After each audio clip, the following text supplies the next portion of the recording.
Hola, buenos días, ¿qué tal? Hoy vamos a ver la escuela de la Gestalt desde una perspectiva que quizás no es tan familiar como la han visto en otras asignaturas, pero que a mi buen saber y entender constituye quizás el aporte más decisivo de la Gestalt, a- al punto que buena parte de los desarrollos en el estudio del pensamiento, la resolución de problemas y la creatividad de fin del siglo XX, comienzos del siglo XXI, todavía abrevan en estos conocimientos pioneros que son de mediados del siglo pasado. Ustedes saben que Kohler, Kafka y Berkheimer debieron emigrar, escaparon de Estados Unidos y recalaron, perdón, de Alemania y recalaron en Estados Unidos como producto del nazismo. Claro, llegaron allí a un lugar en donde el paradigma dominante era el conductismo skinneriano, por lo que de alguna manera figuraron como un elemento de contrapunto, quizás como precursores de la voz cognitiva que se escucharía como, como proclama recién 20 años después. Las Acá hice un pequeño resumen. Las ideas básicas es que revisemos el concepto de pensamiento productivo versus reproductivo, el concepto de que existen estadios y fases en la resolución de un problema, en un aprendizaje, que existe rigidez en la resolución de problemas y que esto inhibe dar una solución mejor a un problema, que existen técnicas para reubicar y redireccionar el pensamiento, que existe una teoría del significado que fue emergente de estas propuestas y que iba a tomar forma recién a fin de siglo, que lo importante es la estructura cognitiva, que existen técnicas de facilitación a través de la concretización, que es fundamental la actividad del sujeto, que a veces es necesario recurrir a imágenes para poder resolver un problema, y que es fundamental en todo caso los formatos que le demos a la representación del problema para producir una solución novedosa o a veces simplemente efectiva para el problema planteado. De estos tópicos, que son como un índice, vamos a desarrollar hasta el punto 5 y en una segunda parte haremos el resto, porque he tratado de que cada uno de estos, que no son conceptos muy largos, pero que a veces resulta un poquito difícil de comprender, les puse muchas ilustraciones y ejemplos que yo les pediría, les sugeriría que ustedes traten de resolver. Los problemas son en general problemas de ingenio, divertidos, pero que traten de hacerlo porque eso les va a ayudar mucho a, a retener, a comprender y acordarse de qué se trataba cada tópico. Ante todo, eh, ellos establecieron, y de hecho así se llama el texto, ustedes lo pueden encontrar como Productive Thinking, pensamiento productivo, así se llamaba el volumen de Berkheimer, y es donde él plantea las diferencias entre el pensamiento productivo, lo que él proponía, lo que él proponía, y el pensamiento reproductivo o el pensamiento canónico, skinneriano, etc. Ejemplo, partamos de un pequeño ejemplo, que luego en el slide posterior, en la página siguiente, van a tener la solución. Si no se apuran, traten de hacer este ejercicio. Tomados 6 fósforos, póngalos de manera tal de obtener 4 triángulos equiláteros. De un lado, cada fósforo tiene que ocupar un lado, no hay que romperlo ni nada por el estilo. O sea, con 6 fósforos hay que armar 4 triángulos. Bien, continuamos con lo conceptual y luego pasamos a lo siguiente. En el pensamiento productivo, la solución a un problema como este, viene de pensar una nueva organización. Sus características son la comprensión repentina, el insight, darse cuenta de que existen relaciones que tienen sentido, y siempre la comprensión es de tipo molar. La comprensión es estructural, hay que reorganizar el todo. En el pensamiento reproductivo, en cambio, lo que existe generalmente es la aplicación de soluciones pasadas al problema nuevo, generalmente paso a paso, reproduciendo algunos hábitos o comportamientos. Sus características naturales son el intento, el ensayo y el error, la producción de asociaciones relativamente arbitrarias que eventualmente son reforzadas de modo tal de quedar mejor establecidas, o el aprendizaje por lo que se denomina memoria mecánica. Bueno, ¿probaron el problema de los 6 fósforos? Es pensar en 3 dimensiones. Cuando uno intenta resolver el problema de los 6 fósforos en el plano, poniéndolos arriba de una mesa, no tiene solución. Pero si uno piensa en 3 dimensiones, la solución es inmediata y evidente, es una pirámide y es relativamente rápida. Pero para eso hubo que hacer un salto que incluyó la idea misma de que existe una tercera dimensión, que probablemente en un primer intento uno dejó de lado y se quedó con el plano y trató de resolver el problema arriba de la mesa o en el cuaderno.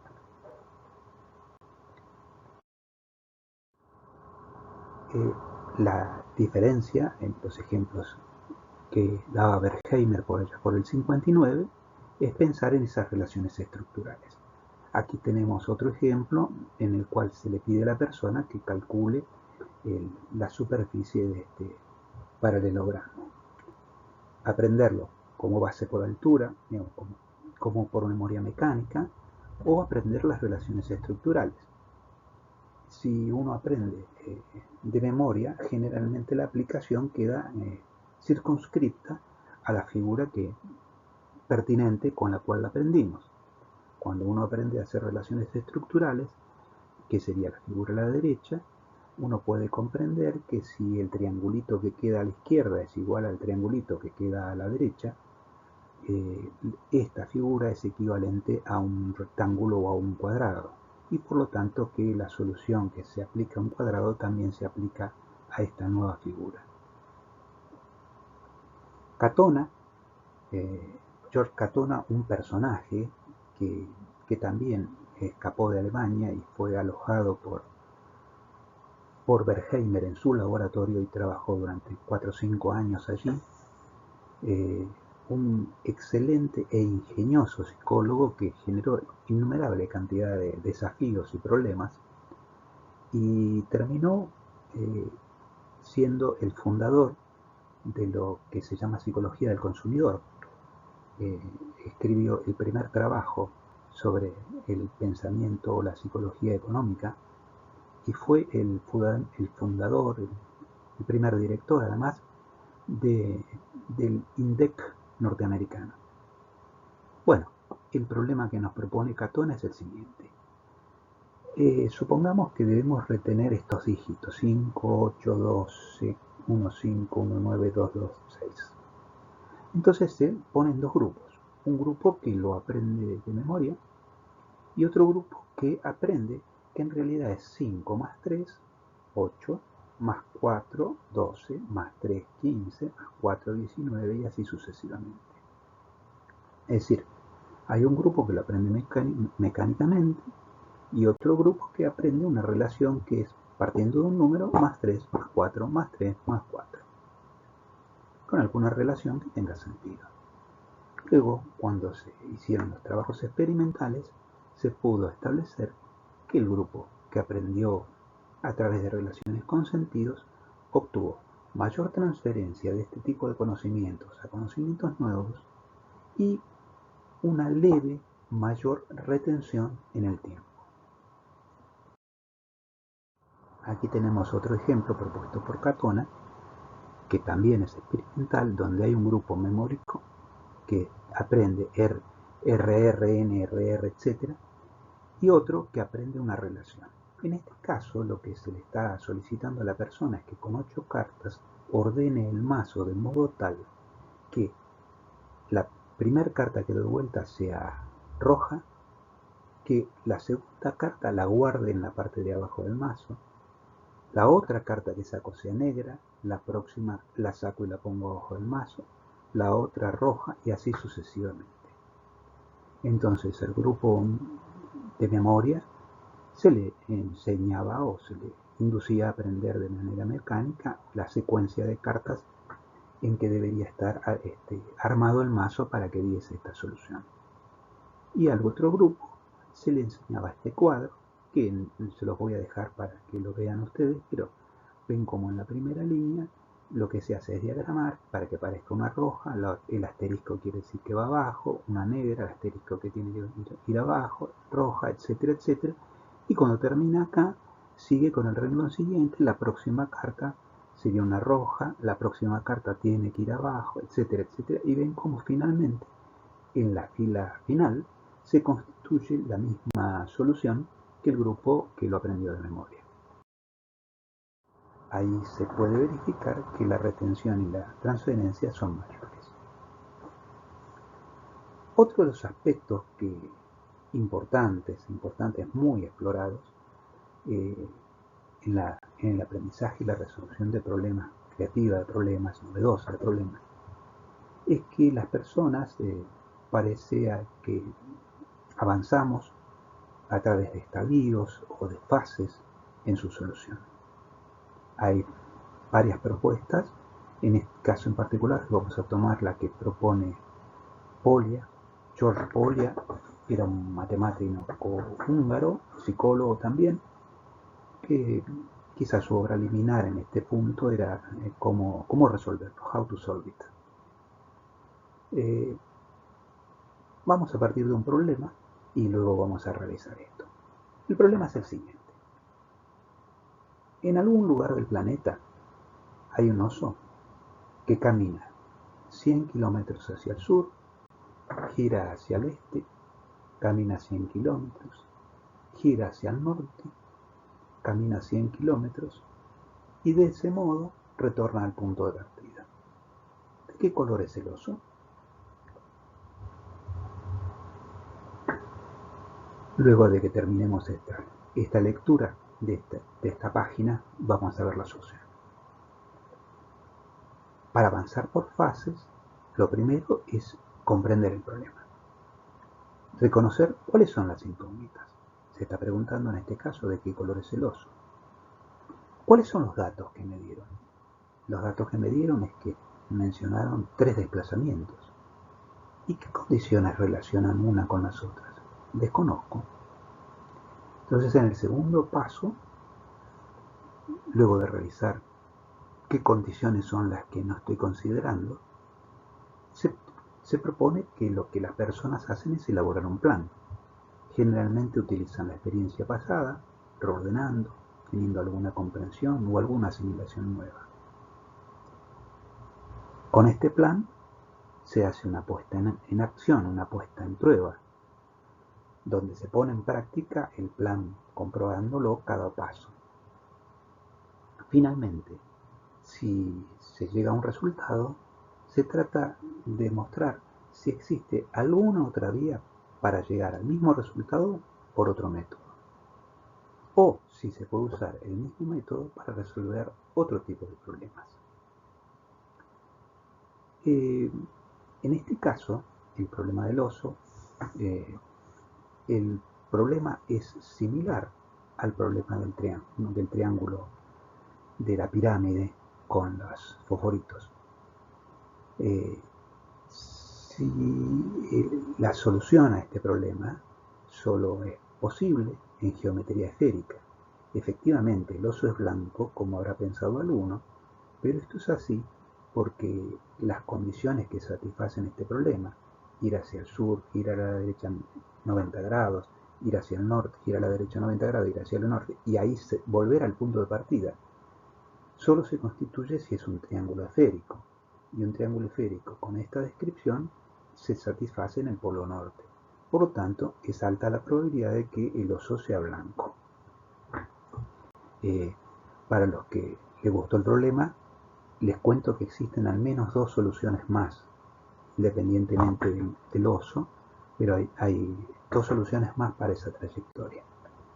Después lo podemos comentar. El estudio de cómo nuestra mente avanza a través de estadios y fases en la resolución de problemas ha requerido o ha invitado a muchos estudiosos. Hay quienes proponen que generamos soluciones de tipo general, soluciones de tipo funcional y finalmente soluciones de tipo específica. Restel y Davis incluso propusieron un modo de medir la cantidad de fases o de estadios que utilizamos o que desenvolvemos en el pensamiento de un problema en función de un estudio de cronometría mental. Esto es, tomando el tiempo. De modo tal que el tiempo al cuadrado sobre el desvío estándar al cuadrado da un valor que estima la cantidad de estadios que utilizamos para resolver el problema. A modo de ejemplo, ¿cómo escaparía usted de una torre usando una soga de amarre, una soga de barco, que mide de la mitad de lo que en realidad necesito para poder escapar, para poder bajar? Sí, acertó. Tengo que desarmar la soga, que es bien gorda, que tiene además como nudos enroscados uno y otro, y utilizar anudar, digamos, desarmar la soga, anudarla, y de ese modo puedo, utilizando una soga más fina que la soga de amarre, que de todas maneras sostiene mi peso, puedo hacer una soga lo suficientemente larga como para escaparme. Bueno, los grupos experimentales en general lo resuelven en apenas pasados 2 minutos con un desvío estándar de casi 2 minutos. Por lo tanto, la cantidad de estadios, según proponen Restel y Davis, sería de 1,3 estadios para este tipo de problemas. O sea, prácticamente un estadio. En cambio, fíjense este otro problema que ellos mismos proponen. Dice, si el acertijo que resolviste antes de resolver este era más difícil que el acertijo que resolviste después que resolviste el acertijo que resolviste antes de resolver este, ¿era el acertijo que resolviste antes de resolver este más difícil que este? Fíjense que el tiempo medio ya ahora es de 256 segundos, con un desvío estándar de 154. Por lo que proponen que resolver este tipo de problemas requiere al menos 3 estadios. Les dejo para finalizar otro problema de 3 estadios, que quienes conocen el problema del lobo, el coliflor y el cordero van a encontrar rápidamente uno familiar en cual asimilarlo, que es el problema de los 3 misioneros y 3 caníbales que tienen que cruzar el río. Solo hay una canoa que puede ser usada por una o dos personas, ya sean misioneros o caníbales. Hay que tener cuidado en que en ningún momento el número de caníbales supere al de misioneros en ninguna de las dos orillas, o se lo comerán. Entonces hay que encontrar una estrategia para lograr pasar a todos del otro lado. Conclusión. Los sujetos tendemos a dividir los problemas en subproblemas, y las tasas de error y los tiempos parecen caer al acercarnos a un objetivo. Pasado ese objetivo, inmediatamente podemos ver que los errores y los tiempos empiezan a incrementarse para otra vez disminuir cuando alcanzamos el subobjetivo. Un tema que fue de gran atractivo, y más piénsenlo en una época en que estaba saliendo de la guerra, tuvo grandes desarrollos en la posguerra, donde importaba mucho la rigidez en la resolución de problemas y la rigidez en la personalidad, porque era una característica del pensamiento fascista. De hecho, este fenómeno que vamos a ver ahora fue propuesto por Lukins and Lukins como fenómeno Steinlung o rigidez. Y lo que estudiaron es cómo la experiencia anterior puede limitar la capacidad de las personas para funcionar eficazmente en nuevos contextos. Utilizar un problema sencillo, que es un problema de las latas de agua, tarros de agua, donde los participantes tenían 3 tarros de diversos tamaños y un abastecimiento de agua ilimitada. A cada uno se le solicitó que obtenga una cantidad de agua requerida. Ahora en la página siguiente vamos a ver el ejemplo en concreto. Pero lo interesante es que la persona, una vez que encontraba una forma de resolver el problema, repetía ese procedimiento para resolver el problema, más allá de que había otros procedimientos mucho más sencillos y elementales que se podían utilizar, pero se seguía manteniendo el hábito que, curiosamente, con 2 o 3 ensayos ya se establecía bastante firme. El efecto Steinlung de acostumbramiento crea entonces un estado mecanizado de la mente, una especie de actitud ciega ante el problema. No se ve el problema por sus propios méritos, sino que se aplica mecánicamente un método ya utilizado. Es extraordinario porque aquí tienen la situación. Por ejemplo, dadas esas jarras, usted tiene una jarra A, B y C. La jarra A en el problema 1 tiene capacidad de 29 litros, la B 3, la C está vacía en este caso, y se le pide que obtenga 20. Bueno, entonces a 29, si usted le saca 3 veces B, va a tener 20. Ahora empiezan a aparecer los que llaman problemas Steinlung, que son en realidad, el primero es de entrenamiento, pero los Steinlung son los que generan el hábito. Y dice, ahora, usted tiene que obtener 100, pero tiene una jarra de 21, una de 127 y otra de 3. En el problema siguiente le pide que obtenga 99.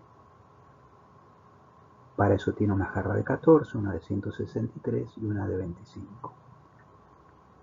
Si quieren, practíquenlo, intenten resolverlo, pero van a ver que ustedes en algún momento más o menos rápido van a aplicar la formulita que está abajo a la izquierda.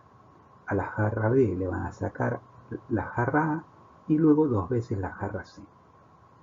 Ese es el procedimiento que uno va armando en la cabeza.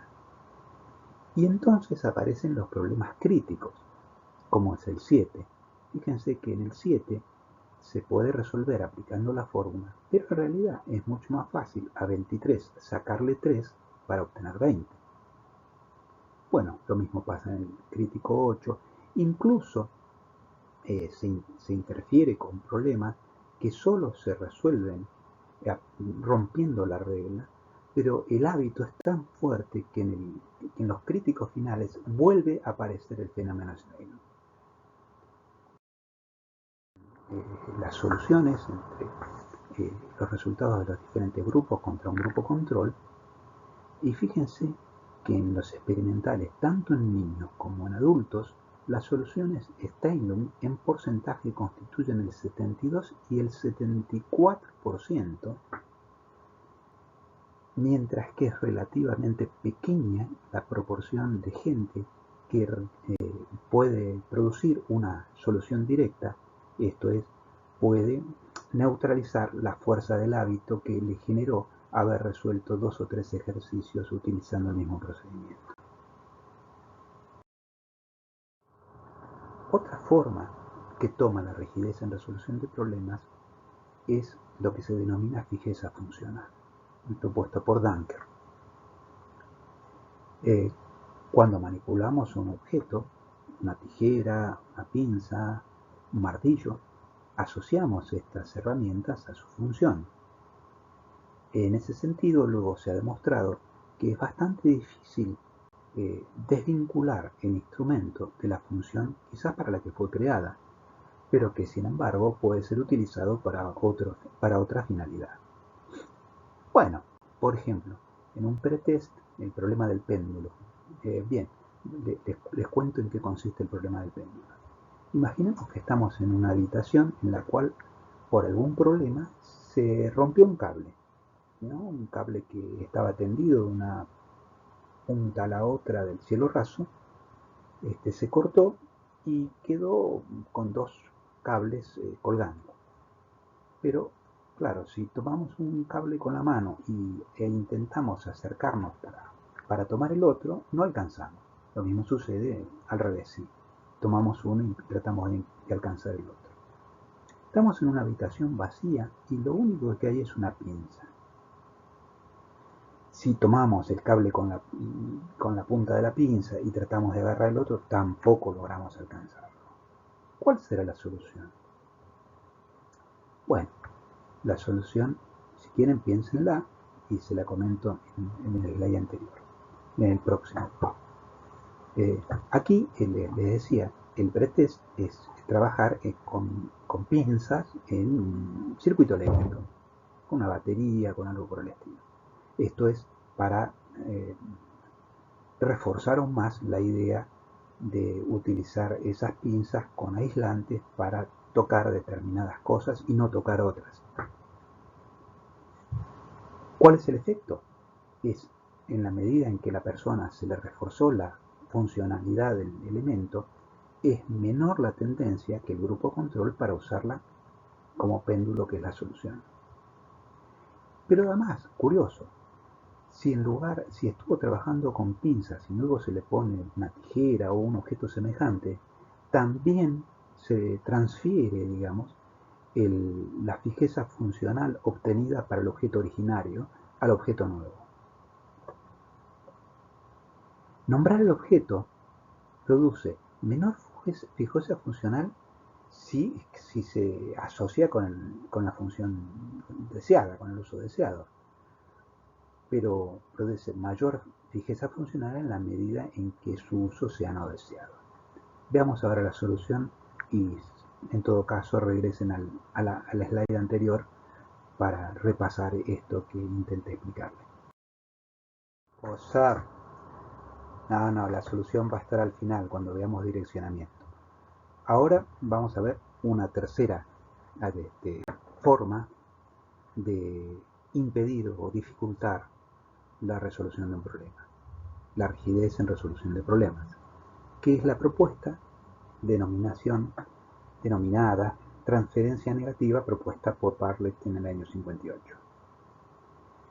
El ejercicio en este caso, el ejemplo que pone, es si para cada una de las letras que está en la pantalla hay una correspondencia no mentirosa con un número, y sabemos que la D es 5, ¿cuál será el valor de cada uno de las letras a su correspondiente número? ¿Cuál es la cuenta que se está haciendo así si Donald más falta decir, si Donald Masgerald da Robert?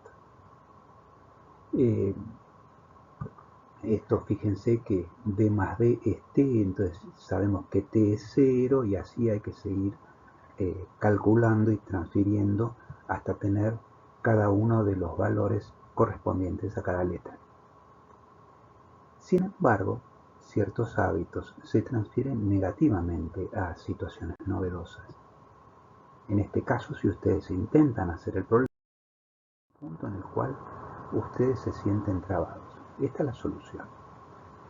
El punto en el cual ustedes se sienten trabados es cuando tienen que pegar un salto y en lugar de resolver de izquierda a derecha, se encuentran que tienen que resolver, de derecha a izquierda, se encuentran que tienen que resolver de izquierda a derecha. Fíjense que curiosamente nosotros leemos de arriba a abajo y de izquierda a derecha, pero hacemos cuentas de derecha a izquierda, como si fuéramos semitas. ¿Sí? Adivinaron. Es que estos son números arábigos. Y en el caso de hacer cuentas, seguimos los mismos procedimientos árabes, que son semitas, y que tienen un sistema de lectura de derecha hacia izquierda. Entonces, cuando nosotros hacemos cuentas, las hacemos con esa modalidad, mientras que cuando leemos o escribimos, lo hacemos de izquierda a derecha. Entonces, Cuando tenemos que resolver este problema, venimos resolviéndolo de derecha a izquierda y hay un punto en el cual necesitamos saltar y resolverlo de izquierda a derecha, si no, no encontramos la solución. Es decir, se produce una transferencia negativa de un hábito, de un procedimiento que hemos adquirido a partir del aprendizaje de cómo sacar este tipo de cuentas. Fíjese qué interesante. Finalmente, veamos una cuestión positiva. ¿Es posible, de algún modo, imprimir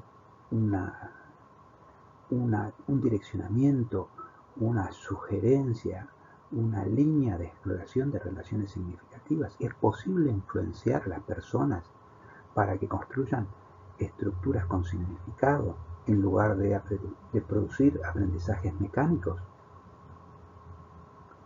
Bueno, se han propuesto muchos modos de dar direccionamiento. Si volvemos al problema de la cuerda que está colgando del techo y de la pinza y del péndulo, memorizar o presentar un listado de palabras que contengan la palabra pista, la palabra que da la pista o da la solución, facilita, esto se ha demostrado, facilita la recuperación de la solución adecuada. La solución adecuada en este caso, como van a ver, consiste en que atemos la pinza a uno de los cables que están colgando, que empujemos la pinza para que se balancee, que luego vayamos a buscar el otro cable, nos acerquemos y cuando la pinza nos trae el cable al que no llegábamos, lo tomamos y podemos juntar los dos cables. Es decir, que la palabra clave es la palabra péndulo, hamaca, vaivén. De hecho, por ejemplo, se ha trabajado con un grupo al cual se le dieron un conjunto de imágenes de juegos de la plaza, de juegos de niños de la plaza, pero donde no había hamacas, y otro en donde había hamacas y no y las hamacas sustituían, por ejemplo, los subibajas. Entonces, implícitamente la persona estaba siendo bombardeada, estaba activando la representación péndulo, la representación hamacarse en este sentido, que en definitiva es la idea que sirve para poder resolver el problema. Otra forma es hacer que la persona elicite, active la categoría pertinente, o que realice una actividad que implique la utilización de ese recurso reorganizador.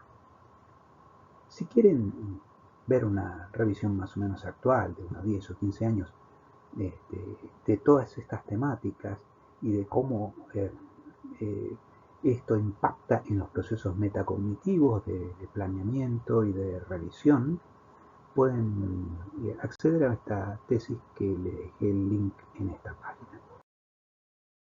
Aquí está el problema del péndulo de Meyer. Fíjense en la situación de la izquierda, la persona por más que quiere no logra alcanzar la segunda cuerda, en el suelo queda la pinza.